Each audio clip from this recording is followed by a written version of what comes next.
Ben yosharish va yosh yurish eliksirini topdim. O'zimni ko'p yillik mana shu reanimatsiya va intensiv terapiya bo'limida ishlashim mobaynida har turdagi og'ir kasalliklar, bosh miya insultlari, yurakka har xil infarktlar, og'ir kasalliklar, endokrinologik har xil turdagi diabetlar, og'irlarini, gastroenterologik diarsirrozlar, oshqozon ichak kasalliklar, o'sma kasalliklarini davolayotganda har doim savol beraman. Bu kasalliklar asosi nima? Qanaqa qilib davolasa bo'ladi?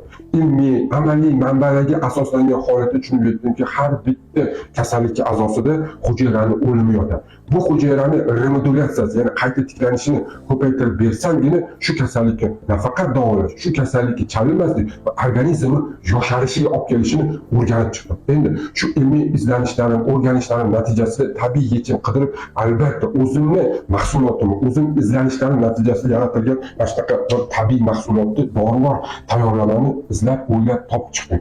Buni tarkibida 10 yillik jinshin, goji mevasi, qoradagi musko yaqinchilikdan iborat bo'lgan bunaqa nastoykani eliksiri 10 tomchidan har kuni mana shunaqa suvga tovuzib turib 1 stakan bir oy mobaynida ichilsa, hujayraning remodulyatsiyasi, ya'ni qayta tiklanishi, tiklangan sog'lom hujayralar ko'payishi inson tanasini kasallikka chalinmaslikka, sog'lom yurishiga va yosharishiga olib kelishini amaliy isbotlab berdi.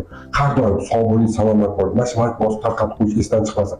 Siz bilan doktor Kamilov, e'tiborchi rahmat.